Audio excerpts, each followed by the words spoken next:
Ever catch the weather report and think, hey, I could do that?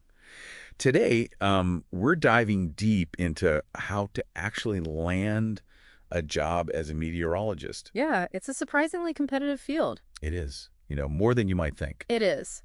But luckily, we have RoleCatcher's career guides to kind of help us unpack what it really takes to, impress those hiring managers. Yeah, it's like having a secret weapon for interview prep. Exactly. We're talking sample questions, insider tips, and even how RoleCatcher's AI can give you that extra edge. Yeah, absolutely. Let's jump right in. One of the most common interview questions for aspiring meteorologists is, so why meteorology? What sparked your interest? It seems simple enough, right? Right. But I bet there's a right and a wrong way to answer that. Oh, for sure. So what are they really looking for here? You're right. It's definitely more than just saying, I like weather. Interviewers want to see genuine passion and a bit of your story. RoleCatcher's interview guide had a great example. A candidate talked about their childhood fascination with storms, which kind of blossomed into a lifelong curiosity about weather patterns. I love that. That's really good because it shows you're not just there for a paycheck. Like you've got this deep-seated interest. It's coming from somewhere real. Exactly. It's authentic. Yeah. Now, let's say they follow up with, okay, so how do you stay updated in such a rapidly evolving field? Because, who wants a meteorologist stuck in the dark ages of weather forecasting? Right. This is where you prove you're committed to continuous learning. Okay. Name dropping relevant journals like those from the American Meteorological Society or the National Weather Association shows you're plugged into the latest research. RoleCatcher actually emphasizes that in their career guide. Right. They do. And don't forget to mention any conferences or workshops you've attended. Mm. It all adds up to a picture of someone who's passionate about staying at the forefront of the field. It's like, hey, I'm not just a meteorologist. I'm a lifelong learner of weather. Exactly. Okay, so you've aced those first few questions. Now they hit you with, how do you ensure the accuracy of your weather forecasts? Ooh, okay. This is where you kind of dive into the nitty-gritty of forecasting. So more than just saying computer models, right? Exactly. Talk about the different data sources you use. Satellite imagery, radar data, surface observations, and how they all come together. It's like piecing together a giant weather-related puzzle. That's a great way to think about it. And don't forget to mention how you analyze that data. Show them you're not just reading off a screen, you're interpreting complex information and using your judgment. Speaking of which, I've always wondered, how do you translate all that technical data into something understandable for the average person? Someone who doesn't speak meteorologist. That's a skill in itself, and it often comes up in interviews as, how do you communicate complex weather information clearly and concisely to the public? Because, let's be honest, nobody wants a lecture on atmospheric pressure when they're trying to decide if they need an umbrella. Exactly. This is where you shine a light on your communication skills. RoleCatcher suggests using visuals like maps and graphs, those cool weather graphics you see on TV. Yeah. They can be really helpful. They definitely make things easier to grasp. And, of course, ditch the jargon. Instead of convection, just say rising warm air. It seems so obvious when you say it like that. It's about making the information accessible to everyone. Right. Now, on the flip side, even the best meteorologists get it wrong sometimes. Yeah. How do you handle situations where your forecast is incorrect? It's like the elephant in the room for meteorologists, right? Everyone expects sunshine and then bam, thunderstorm. It happens. And when it does, transparency is key. Explain how you would analyze what went wrong, maybe even using specific examples. RoleCatcher's guide mentioned a candidate who talked about a time they missed a crucial shift in wind direction. And I thought that was really good because it was honest and it shows that they're, willing to learn from their mistakes. Exactly. It's about turning those oops moments into opportunities for growth. Speaking of high-pressure situations, how do you answer the question about staying calm during severe weather events? Wow. Because it's got to be pretty intense when a hurricane's on its way. Absolutely. They want to know you can handle the pressure. Right.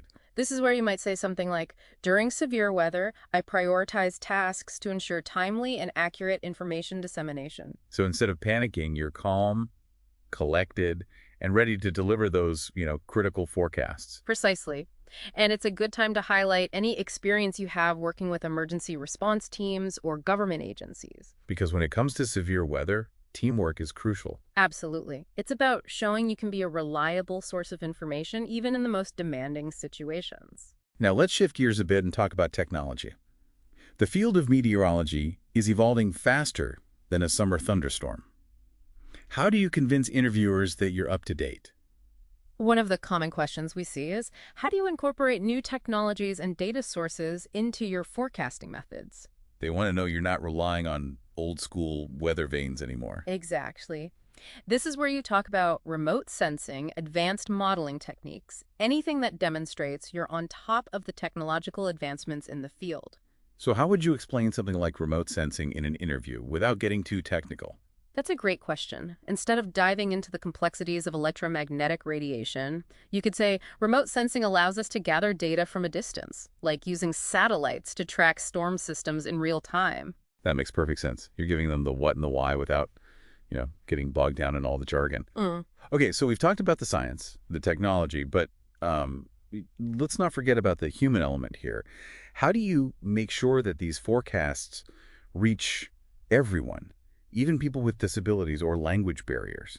That's such an important consideration, and interviewers often ask about it directly. Yeah. They might say something like, how do you ensure weather forecasts are accessible to all audiences? Because weather affects us all. So, Yeah. everyone should be able to understand the information, right? Absolutely.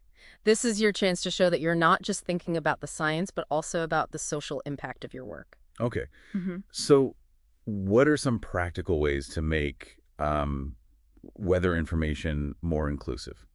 Well, RoleCatcher gives some really good examples. Okay. Plain language is a big one, as we've discussed, but it's also about considering different formats. Like what? Give me some examples. Well, for people who are visually impaired, audio forecasts are absolutely essential. And for those who have difficulty reading, simplified versions of forecasts can be a lifeline. Yeah, makes so much sense.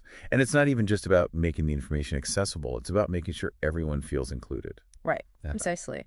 And depending on the community you're serving, you might even, translate forecasts into different languages. Right, right. Yeah. It's about going the extra mile to make sure that everyone has the information that they need to, stay safe and make informed decisions. Okay, ready for another interview question? Yeah, hit me. This one's a little bit more philosophical. Okay. How about this? How do you balance scientific accuracy with public understanding when communicating weather information? Ah, yes. The classic dilemma. You can't dumb down the science, but you also don't want to lose people in a sea of technical jargon. This is like walking a tightrope, right? Exactly. And interviewers want to see that you can navigate that balance effectively. Okay, so how do you walk that tightrope without losing your balance? Well, RoleCatcher suggests using relatable examples and analogies. Okay. Instead of saying atmospheric pressure, you might say, it feels heavy, like when you dive deep into a pool. Ooh, I like that. Suddenly, atmospheric pressure is something that everyone can relate to. Exactly. It's about making the science relevant to people's everyday experiences. Yeah. And don't be afraid to acknowledge uncertainty. You mean like admit that even with all of our fancy technology, weather forecasting is not an exact science. Exactly. Explain things like the chance of rain in a way that people can understand and feel comfortable with. Transparency builds trust. It's like saying we're doing our best with the information we have, but Mother Nature sometimes likes to throw curveballs. Speaking of doing your best, let's talk about how RoleCatcher could be a candidate's secret weapon in this whole interview process. Oh, it's true. RoleCatcher's AI tools can make a huge difference. They can. Oh, yeah. Okay. For starters, their CV builder is like having a personal marketing expert in your corner. Okay, so walk me through this. How does it work? So you upload your information, and their AI analyzes job descriptions for keywords, skills, and experience that employers are looking for. So it's not just about listing what you've done. It's about highlighting the right things. Exactly. It helps you tailor your CV to each specific job you apply for, so you stand out from the competition. That's brilliant. It's like having a spotlight shining on all the best parts of your application. But what about after you've got their attention? What about those nerve-wracking interviews? Don't worry, RoleCatcher has you covered there too. Their platform has a massive library of over 120,000 interview questions. 120,000. Are you serious? That's like having a cheat sheet for every possible interview question in the universe. It's pretty impressive, right? And you can filter them by career, by industry, even by seniority level to find the most relevant ones. So it's not just generic questions. It's tailored to you and the specific jobs that you're after. Exactly. But here's the really cool part. RoleCatcher's AI also provides feedback on your answers. Wait, seriously? It's like having a personal interview coach right there in your pocket. You got it. Practice your responses, get personalized suggestions on how to improve your delivery, the content, even your body language. Okay, that's like next level interview prep. Yeah. So how do people get their hands on this? Well, the best part is there's a free version so you can try out these incredible features and see the difference for yourself. That's amazing. No matter where you are in your job search, you can access these resources and, boost your chances of success. That is amazing. So whether you're just starting out or you're a seasoned pro looking for a new challenge, RoleCatcher sounds like a total game changer. I would agree having those tools in your back pocket can make all the difference. So before we wrap things up, any final words of wisdom for those aspiring meteorologists out there getting ready for their big interviews? I'd say remember what sparked your passion for weather in the first place. Was it a childhood fascination with storms? A love of tracking hurricanes? Whatever it is, let that enthusiasm shine through. Yeah, it's contagious. People can tell when you're genuinely excited about something. They can, and it makes you more memorable. Also, be prepared to talk about your skills and experience, but don't be afraid to show your personality too. So it's a balance of showcasing what you know and letting your passion for the field really, shine through. Exactly. And just like forecasting the weather, remember that the job market can be a bit unpredictable. Very true. You might face some unexpected questions or even a few rejections along the way. That's part of the process. The Got it. key is to stay resilient, learn from those experiences, and keep refining your approach. Just like a meteorologist adjusting a forecast based on new data. Precisely. You got this. And remember, resources like RoleCatcher are there to support you every step of the way. Well said. So whether you're facing a panel of interviewers or just staring at a blank CV, take a deep breath, channel your inner weather guru, and remember all the advice we've shared today. With the right preparation, you'll be forecasting sunshine and clear skies for your career in no time. I couldn't have said it better myself. And there you have it, folks. We've unpacked what it takes to land a job in the fascinating world of meteorology. From acing those tricky interview questions to harnessing the power of AI, you're now equipped to chase those career storms away. Until next time, keep those forecasts accurate and your curiosity high.